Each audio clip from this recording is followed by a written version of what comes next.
You're listening to Business Lunch with Roland Frasier. This is your seat at the table. Hey everybody, Roland Frasier here, and I'm very excited to have my guest today as Joel Erway. Joel has a couple of companies, which I'm just going to let you tell them about. But first, welcome to the show. And second, tell us a little bit about you and what's going on with you right now, entrepreneurially. Perfect. Roland, it's a pleasure and an honor to be on the show. Thanks for having me.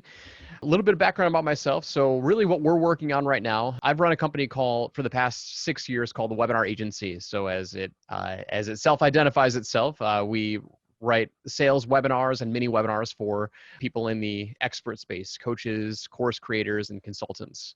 So we've been doing that for about 5 or 6 years, been doing very, very well.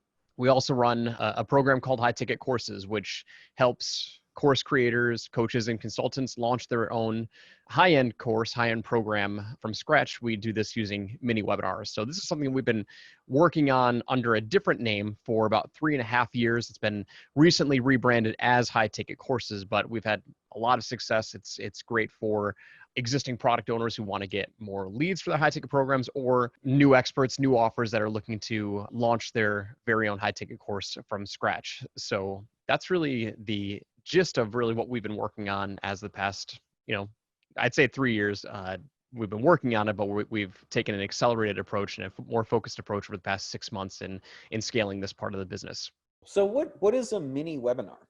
So I'll give you the backstory of what came from the mini webinar. Cool. So as I mentioned, we've run the Webinar Agency for about 5 or 6 years now. And back in the day, 2014, 2015, we were focused on the traditional webinar, I'll call it the long form webinar, whether it's automated, whether it's live, either selling a product directly on the webinar or generating a strategy session to a high ticket program on the back end. So for the first 2.5 to 3 years, that's all we did, long form webinars. And they're a lot of work, but we had a lot of success with them as well.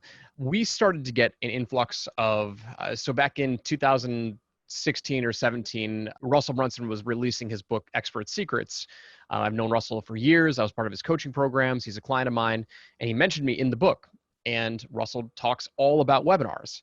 And so we had this surge of leads coming in from people who read the book and people who were interested in doing webinars, but they weren't really qualified to work with us on a high level. I mean, our done for yous started at $25,000, and we had this huge pile of leads of people who they hadn't validated their offer yet. They weren't ready for that long form webinar. They're a lot of work, and you really need to be, I'd say, at a more advanced stage to really take advantage of a long form webinar. There's just a lot of things that can go wrong, and they're not suited for beginners. So I needed to find something that was more suitable for these people who were coming to us. As an opportunist, I needed to figure out something that I could help these people out with. So I was working with a client, and he came to me, and he was in one of the masterminds that I was in at the time. And he said, Joel, let's work on a webinar together. I serve gym owners, right? So I help them quickly launch their own gym, generate a slew of new customers. Russell says, I got to do a webinar. You're the webinar guy. Let's work together. So we did. And at that time, I was testing this new approach called the mini webinar, because in my own business, we were running our own long form webinar, right? Have to be congruent with how I'm generating customers if that's what I'm telling other people to do. Right. And ironically, our webinar was the worst performing webinar of all of my clients, of anything that we'd ever worked on. And so I was just beating my head against the wall, really trying to make this work. And I decided that I needed to kind of flip the script, and I tested this thing called mini webinar. So I went from having a 60-minute long webinar to, I think my mini webinar was like 10 to 12 minutes long. And I was having good success with it. So I was working with my client, Alex. We were working on a long form webinar for him, for his gym clients. And we tested it, and it really wasn't giving us the results that we had hoped for. And so I said, Alex, listen, I've got a hunch that this thing that I'm testing right now, I think it's going to work for your audience. Gym owners really don't have a whole lot of time. They're always in the gym. They're always working on their business. So they don't have time to sit through, a 60-minute presentation. Mm-hmm. So thankfully he agreed. And we ended up taking his business from $0 to $400,000 per month in 6 months. Wow. So he exploded. So he's now gone on. He was or was not using a webinar before? He was. Yeah. Okay. So when we first worked together, the first thing we launched was a long form webinar, and it wasn't generating the results that we had hoped for. And I told him, like, listen, man, like, I've just got this hunch that your audience they would benefit more from a more direct approach. And so Alex he's an executor and he's an operations guy. So I think within 24 hours, we converted his webinar to a mini webinar, relaunched the funnel, and he was generating applications for like $10. And he's also a salesperson. So he was closing like 75 to 80% of them. Wow. I think he started out at like $6,500 for his offer, quickly raised that to 10,000, then quickly raised that to 15,000. He's since taken his company to do like 95 million or 90 million gym launch. Alex Hormozi was the client. I can't take credit for all of that success, but we did help him go from $0 to $400,000 a month within 6 months. So credit to him for taking the extended mile. But yeah, it was fascinating. And so that was the genesis of the mini webinar. And so what does the format look like for a 10-minute webinar? Yeah, the format is exactly the opposite of what you think a long form webinar is. And so I like to so I'm a marketing buff. And the reason why I came up with this was because I was struggling to get clients in my own agency with my long form webinar. And so I was reading marketing books. Bob Bly had a book called How to Create an Irresistible Offer. Mm-hmm. And this was how the light bulb moment came off for me. And so in the book, it's right in the front. He has a chart that basically says the correlation of your customer acquisition cost is directly related to whether your content is more offer-based or content-based. Mm-hmm. Makes sense, like saying it out loud, but as people who study marketing, we get so hung up on like marketing funnels and all these things that we can do that we end up like pushing our offer too far downstream in the funnel. And for people who are just launching, just starting up, like you don't really need marketing at this point. What you really need is to validate your offer. And so the very first thing that we do in the mini webinar, actually the very first thing that we do in the ad, it all starts with the ad, is everything is offer centric. So like we are making a promise and we're making a direct offer on the front end. And so could you give an example? Yeah. So the light bulb moment that went off for me was when I was reading that book. I was literally laying in bed trying to figure out where my next customer is going to come from. You know, the old saying, like, you know, we got to figure out the what keeps your customers awake at night and sell to that problem. I was literally laying awake trying to figure out where I was going to get my next lead. And my funnel wasn't working. And so what I did was, rather than promoting like free training, like, hey, sign up for my free training, learn about webinars, and at the end, that whole song and dance, I said, you know what? I'm just going to be direct. I'm going to make them an offer, and I'm going to say, listen, if I offered, and I developed what I called the power offer, right? And I said, if I offered to write you a high converting sales webinar, you know, within the next 24 hours, without you needing to know what to say or how to say it, so you can enroll customers or clients now, would you take me up on that offer? Now, it's a butchered version of what I ended up coming up with. Sure. But the framework is, you know, have your call out, which, hey, attention course creators or marketers, right? Mm-hmm. If I offered to provide you with some sort of benefit without a certain obstacle, would you take me up on that offer? And what it does is it changes who you get in your funnel, right? There's a time and place for a lead generation funnel, and then there's a time and place for an offer validation funnel. And that took my application cost from like $450 per application down to $30 to $40 overnight. Wow. So that was kind of the light bulb moment for me. And like, as I say it out loud, to me, it just makes so much, it's kind of like one of those, like, duh, you make an offer, like you should produce a lower cost per acquisition, but I was studying so much marketing. I was getting wrapped up in all this marketing that I kept pushing my offer down the funnel. And that's really where we've taken this over the past 3 years. We're helping people create offers, make more offers on a consistent basis, validate their offer. Because if you don't have a valid offer, like, all the marketing in the world isn't going to help you. Like, if people don't want what you have to offer, like, that's stage one, in my opinion. I'm not trying to rewrite the rule book of marketing. I'm just trying to put it in the right order for people who are struggling to generate leads. And so really with the mini webinar, even the same framework, like, the first thing we do in the mini webinar is we repeat our offers, because we want buyer leads. We want them to know, like, I'm looking for clients. And that's a lot of times that's how I start my mini webinars. Like, hey, I'm looking for clients. Mm-hmm. We're going to help you X, Y, and Z. If that makes sense, keep listening. So I'm all about sales before marketing in this type of framework. Interesting. And what do you think causes a lower CPA? Well, if I were to use my example when I was with my long form webinar, it was costing me about $450 per application, not even per customer, just per application. Mhm. I was over educating, right? What I learned when I flipped the sales sequence on its head was that I had a massive audience of people who, number one, already knew about webinars. They already wanted a webinar. They didn't need educating on what was so important about webinars. They just needed it done. Right. And that's the single biggest mistake that people make when they're trying to validate their offer. They're trying to go after a market that they feel is uneducated. But I'd say in 90 to 95% of all markets that I've dealt with in my coaching students and with my clients, like there's always a segment of your market that has either tried something and failed it, and that's who you need to go after first, because they need the least amount of educating to be convinced on whether or not they should work with you.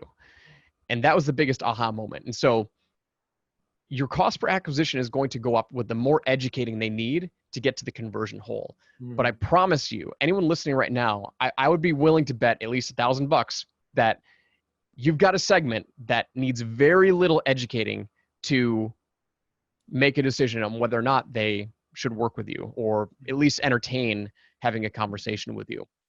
That's very cool. What are some of the key takeaways that you've had now that you've been doing this for the period of time that you have? What are the things that you've really identified as, I thought this, but it turned out that? Yeah.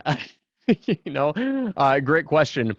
The funny thing is that so many people that I talk to when they're learning about this process and they're learning about launching a high ticket offer or launching a course or, trying to build a mini webinar is they really don't think that people they think they need to put more marketing in front of it. And I said, listen, like if people have a pain, like if they have a desire to get something, if your promise is good enough and it's going to compel them to stop on Facebook or stop wherever they are to read it, like your promise is what's going to sell it, get them like 90% of the way to the hole, right? You make a great promise, they're going to be interested.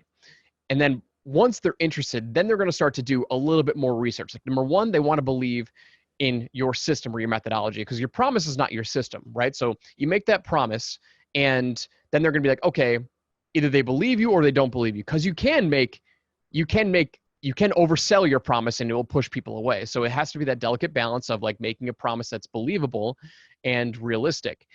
So assuming you make that promise, then they're going to want to do a little bit more digging, like, okay, yes, I'm interested in that promise, but how does it work? Like they're going to have a healthy source of skepticism. And really that's where your unique mechanism comes in. So the only thing that we really focus on at that point is like, they want to know what makes you different. What makes your methodology different from everything else that I've seen, because they have seen something else. They've seen other things. And so we focus on that. And that's like the two core elements that we focus on to get them to at least book a call with you. So if you can get a believable promise and a solid, unique methodology, unique mechanism, that's what will push them 90 to 95% of the way to, okay, let's have a legitimate sales conversation about how we can make this work. And so I guess the thing to answer your question, like what's the number one thing that I've kind of, the aha moments that I've seen over and over again is like, sometimes I don't believe that that's all they need. And it just keeps happening. And it sounds weird to say that out loud, but we've done hundreds of offers now at this point, and it's an incredibly fast way to launch. It's an incredibly quick framework. And then you go to always to application as opposed to like sending them to a website? Yep. So what we do is we have the power offer ad, which is to attract buyer type leads, right? So they're pre-framed, at least willing to listen to an offer. Then they watch a quick 10 to 15 minute mini webinar, which really just gives them your process and your methodology. And then it's an application to a phone call. Yep. And we'll do some in between there. We'll do some pre-selling or some pre-qualification steps, but that's the high level overview. Yep. Okay. And do you do anything to help liquidate the ad cost on the front, like offers before the webinar comes on or anything like that? Like once they register for the webinar, do you offer anything for sale? Yeah. So essentially what we do is when we are first launching, like when we're testing an offer, when we're helping somebody launch a brand new offer from scratch, we won't do any sort of liquidation, right? Because the only thing that we want to focus on, our sole focus is, do these people want this offer or not? Okay. Mm-hmm. So we're going to create a high-end offer first, like a $5,000 to $10,000 offer, and we're going to sell. That's going to be the very first thing that we sell. It's going to be add to application to call, right? That's the first thing that we do. Once we get to say $30,000 to $50,000 per month, okay, great. Offer has been validated. Like now we've got cash coming in the bank. We're cash flowing. Now we start to work our way backwards within the marketing funnel, right? So then whether that's building a long form webinar to sell their like DIY program, like an automated webinar, we might build that. We might do, low ticket offers or tripwires to help liquidate the ad costs. I mean, I'm running one right now for that exact same reason. It pushes them to my back end mini webinar offer. All that strategy we take it on a case by case basis, but to start, no, we typically don't do a self-liquidating offer to recoup the ad costs. The phone call is really where we're making our first initial sales. Got it. And what about mistakes people make? What do you think are the things that when people try to do this on their own, they kind of run afoul of? Yeah, when people do this on their own, it's typical mistakes people make when they try that. So offer creation is an art form, and a lot of people are going to look at other people's offers and just try and swipe and deploy it. Sometimes it works, sometimes it doesn't. A lot of times it doesn't, because what you don't understand is when people are creating offers, like you never know what's happening on the back end. You never know what the strategy is. And so, we see a lot of people try and create offers on their own. And what ends up happening, I've seen this time and time again, is that people end up cannibalizing their offers. They put way too much in on the offer itself, where it cannibalizes any sort of back end offers that they can make. Case in point, I had a client a couple years ago came to me with a long form automated webinar, and he was doing $150,000 per month. And for most people, they're going to look at that and be like, wow, it's a great success. Well, when you dive into it, he was promising everything under the sun. He was promising 7 days a week group coaching with a $997 program. He was selling lifetime access, and he had a team of like 15 people to fulfill on this $997 offer. And there was no recurring revenue. There was no continuity. And so he was really going under. And so we had to fix his offer. But that's probably the first big mistake that people make, is they try and create their offer on their own and they cannibalize it because they don't know they don't know the minimum viable offer framework that is needed to sell an offer, let alone a high ticket offer. Right. I'd say that's the number one mistake that people make. All right, cool. And what are the little things that seem to kind of maybe conversion elements or things like that help to kind of put things over the, what's the secret sauce? That's what I'm asking. That, cool.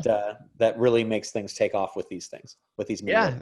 Yep. So I'll give you kind of a very common mistake that people make with these funnels is, it's a simple funnel, right? So opt in to the mini webinar, and on that mini webinar, we have the application right on that page. It's not hidden, it's not timed, nothing. It's just, here's the video and here's the application right on the page. Some people try to flip it and they put the scheduler first, and then they want to do the application. That always kills conversions for us because it's still cold traffic. Like usually what we find is getting somebody to commit to booking a time is a little bit too much of an ask before at that stage. So we just flip it, right? So we do the application first, then we have them book the time. So that's a simple conversion hack that people can make if you're building your own funnel, your own application funnel with cold traffic. That seems to always hurt conversions. And the other mistake is quite simply when they're writing their ads, they're writing it as an education-based funnel, as an education-based marketing funnel. And that's not how this is designed. Power offers are meant to make that promise up front, qualify your leads, say, I'm looking for clients, or I want to do this for you. This is not, hey, sign up for free training, learn about this such and such. I mean, it's a subtle change, but it's a big difference. So this style focuses on what we call power offer ads. Now the mini webinar is free, correct? It is. Yep. Okay. Just help me understand the nuance of what you just said, because I think it's really important. So it's not how to blank, blank, blank, right? It's I will for you, or to help me understand that just a little. Can you give me an example or two? Yeah, of course. So the framing of this style of an offer is like, we always want them to understand that bottom line is we're looking for clients, right? We're looking for clients. And that's like usually our headline or our sub headline. Like it's a call out. It's in our ads.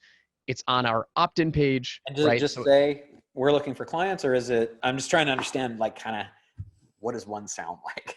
Yeah, of course. Yep. So let me pull up my own mini webinar, Okay. and if anyone wants to check it out, if they want to, try and model it, whatever it is, you can go to newwaytolaunch.com. That is our own mini webinar framework that we're using, and that headline says, we're looking for a few more dream clients. If that's you, our team will personally help you double your course business and become a game changer authority in your market over the next few months. Think of it as a sales page, right? Mhm. So if you're to write your own sales page, that's essentially what we're doing here. So you have to make that promise up front. In a perfect world, this is going to become your back end funnel. Okay. So we're Mhm. just working backwards from like our ascension ladder sequencing. We want to start at the end first. So we build our back end funnel first and we drive cold traffic to it. And yes, it does convert. A lot of people think that it won't convert to cold traffic, but yes, it does. It will convert even better to warm traffic once you start to build that up. But like when you're launching a new offer from scratch, this is the first thing that we start with.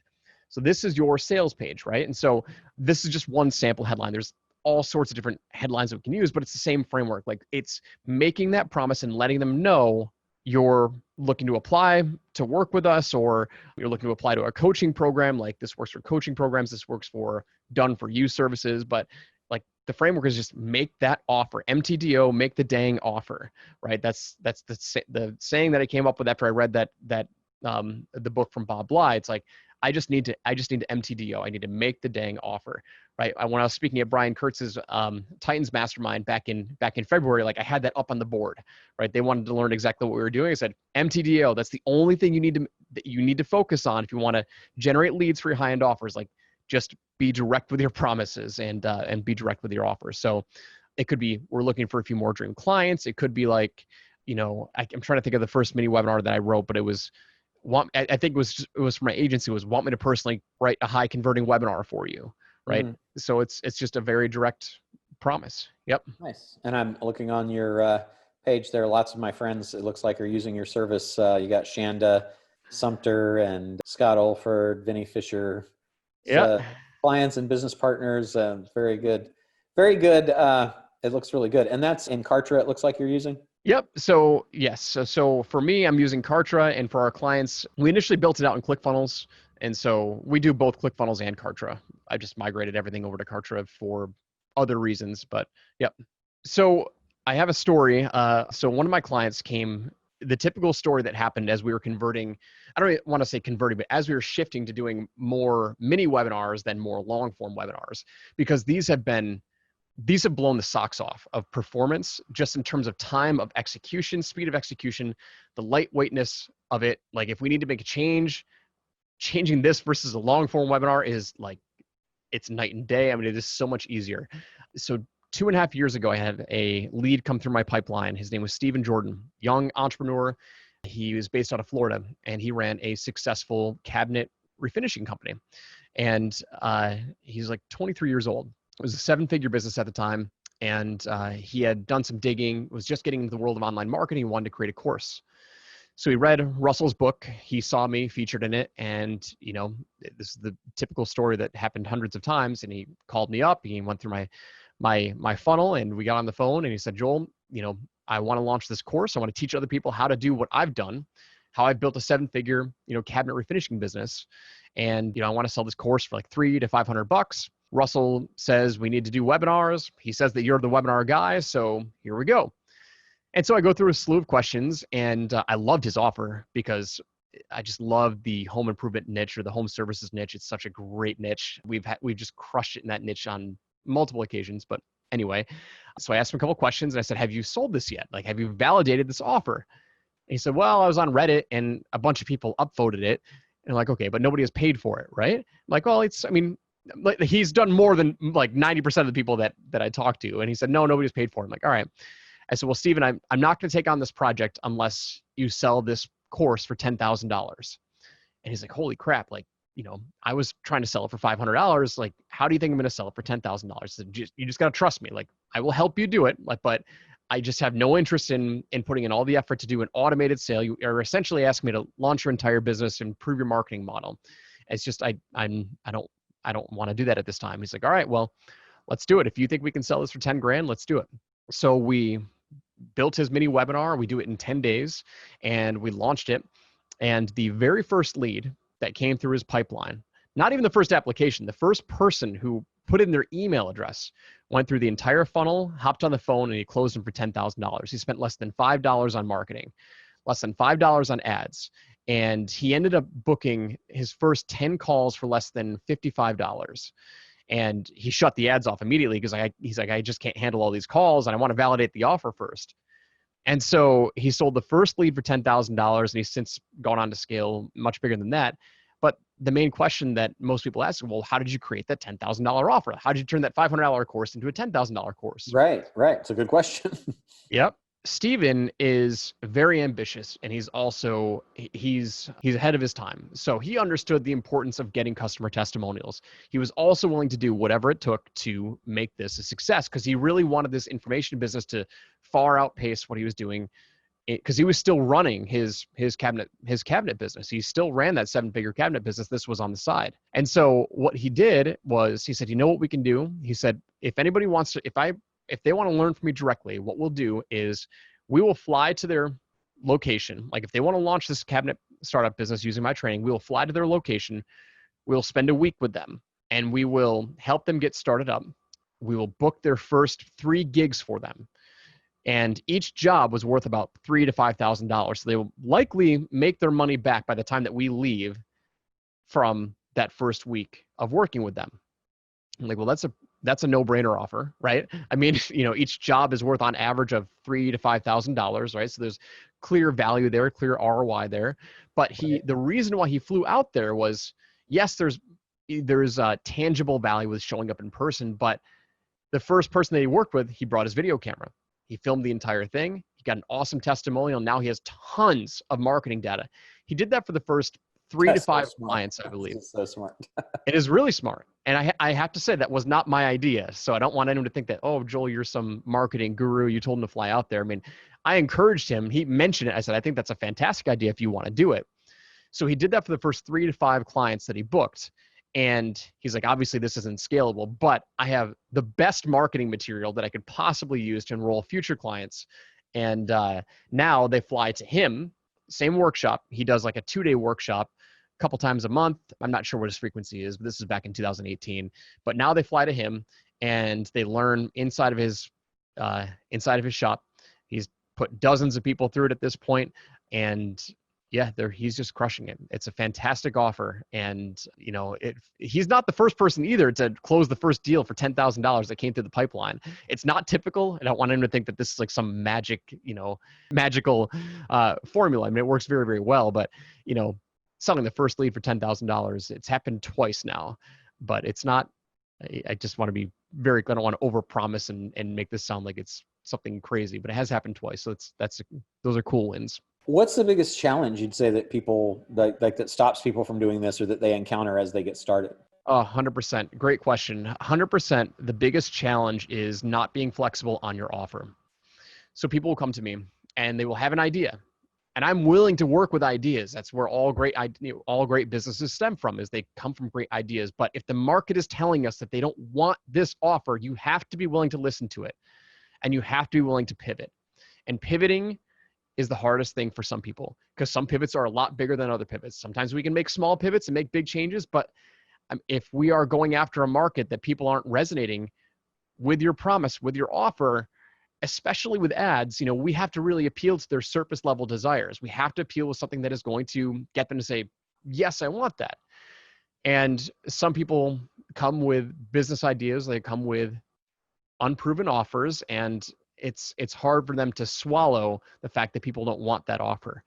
And so I just had to present it to them. I said, listen, we tried, and you wanted to test that idea. Here it is. Like, it's clearly not resonating because we have nothing else to point to. Like, that's the beauty with this, is that the only thing that we are doing is putting offers in front of people. And if they are not following through, we can't say, oh, it's the lead magnet's fault or it's the webinar's fault, or like, no, it's people don't want the offer. So some people are in love with their businesses. They're in love with offers that aren't proven, and they have a hard time letting that go. So I will say, without a shadow of a doubt, that can be the biggest challenge for some people. Is there an example of one of those pivots that you've made that went from kind of unsuccessful to successful that you could share with us? Unsuccessful to Or even just successful. like that went from not performing amazingly to really, really just some dramatic difference or shift? Yeah. So working in the coaching space, like coaches serving coaches, is a very saturated niche. At that point, when you're working in a market where offers are completely saturated, like Todd Brown has the 5 stages of an offer, and like once you get to the end, it's, everyone's trying to one up the promises, and like now your market is completely numb to all the different promises that are out there. Like it becomes much more challenging. I mean, that's where any marketer is going to, a good marketer is going to earn their keep by being able to solve that problem. And we're able to solve it many times, and unique mechanism is where you're able to kind of break through the noise.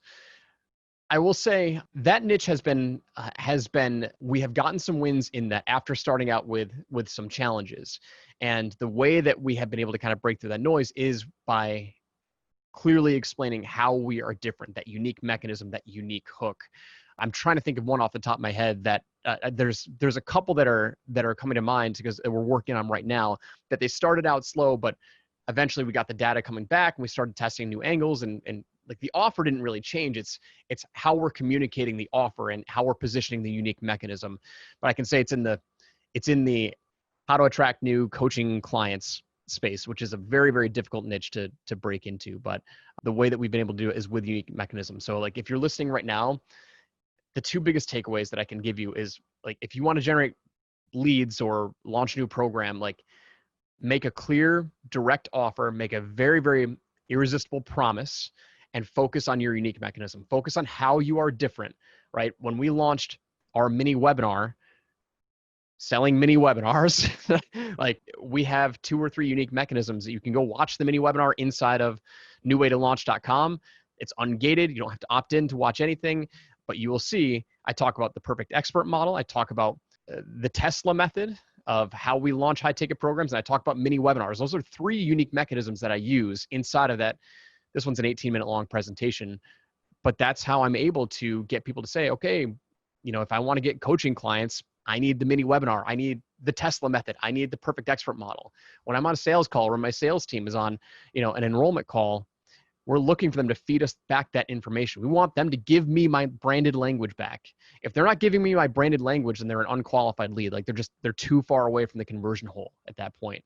So hopefully that was helpful. I felt like I was rambling a little bit, but No, that's super helpful. What's the best? First, thank you so much for sharing all of the things that you shared. What's the best way for people to get a hold of you and find out more? got a ton of free content out there, Roland.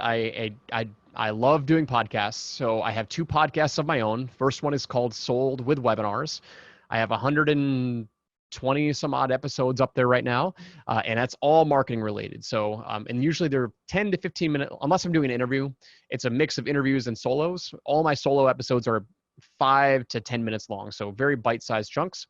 That's a great way to kind of peek into my brain, peek into my mind. If you want to listen to more interview style episodes, I have another podcast called Experts Unleashed, where I interview 7, 8, 9-figure entrepreneurs and have just a powwow session with them. That's more of just personal fun. I like connecting with people and having them on the show, and it piques my curiosity brain.